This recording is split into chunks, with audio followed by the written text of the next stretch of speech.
Tenemos el honor de tener con nosotros al embajador Silvio Magnano, embajador de Italia, y precisamente oyendo y viendo esta situación en Ecuador entre el presidente de Venezuela y el presidente de Colombia, creo que el embajador coincide conmigo y nos preguntaba Fígalo de que lo que quiere América Latina es paz, diálogo, negociación.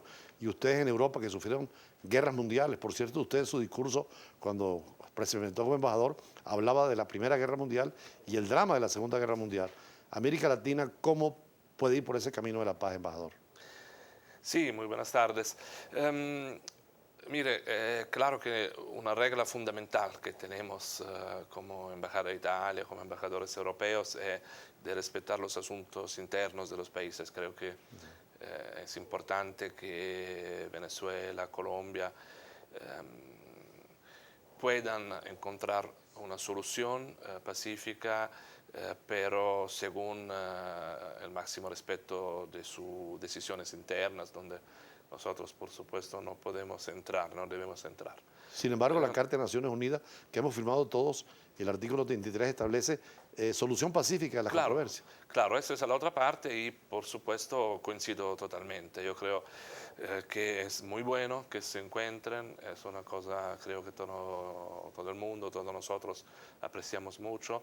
Efectivamente hemos tenido como europeos una historia trágica, difícil, tenemos que reconocer que los países europeos somos culpables de la más grande tragedia del siglo XX, las dos guerras mundiales.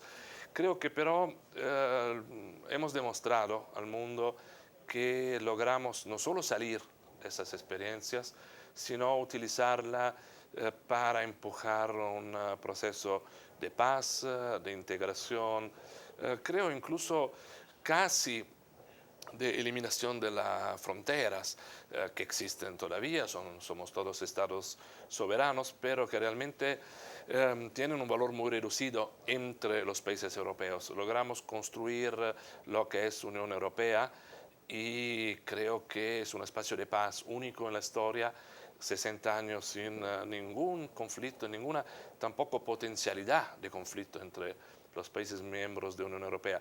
Y claro, la esperanza que algo parecido ocurra en América Latina, yo estoy seguro que esto va a ocurrir.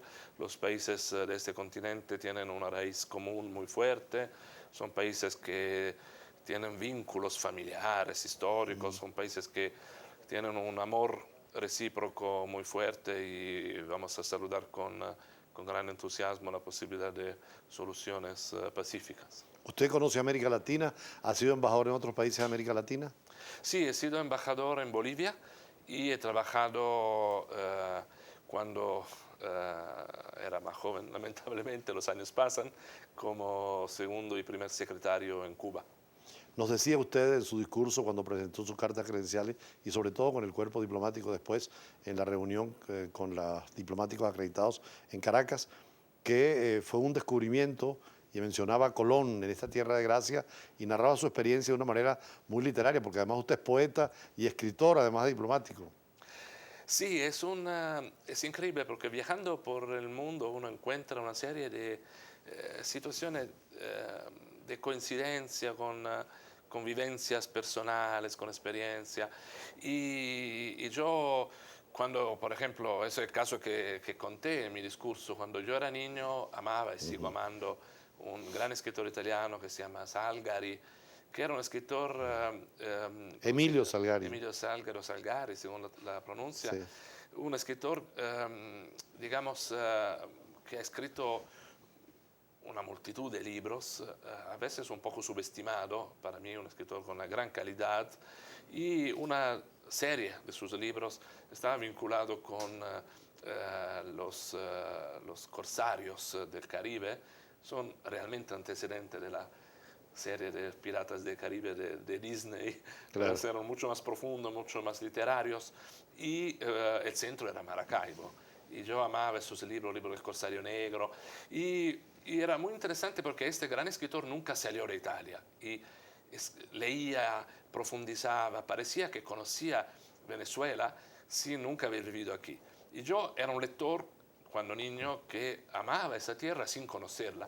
Y al otro lado, mi tío, que era el hermano de mi papá, era un marino, trabajaba en barcos petroleros y por supuesto entre sus miles de viajes muchos tenían que ver con Venezuela, hablamos de petróleo, y iba muchas veces al puerto de Maracaibo y me hablaba mucho de esa tierra. Entonces esos dos extremos, un escritor que nunca conoció un país pero que lo contó, lo escribió de manera tan linda, tan hermosa, y un tío mío que en cambio sí viajaba en ese país, se juntaron en el momento, el mes pasado de mayo, que yo finalmente llegué a esta tierra y fue una emoción fuertísima para mí.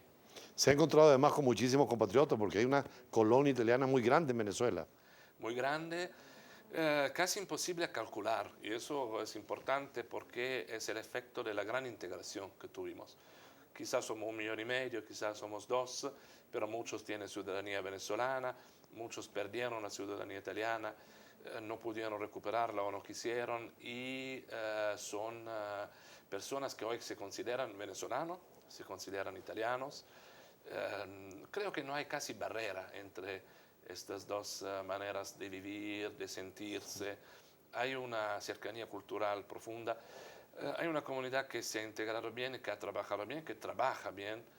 Siempre digo que somos una comunidad que ha entrado al país con mucha humildad, desde abajo, trabajando, y es un valor muy importante para nosotros. Embajador, como estamos en actualidades internacionales, también quiero sus comentarios sobre el tema de Grecia, porque va hacia la democracia y hacia la Unión Europea, y por supuesto también la visita del Papa, que es el hombre que está ahí en Roma, donde está el gobierno de Italia, y explicar un poco esa relación entre el gobierno italiano y el Vaticano, que para mucha gente no es muy clara. Ya regresamos con el embajador Silvio Miñano, embajador de Italia en Venezuela.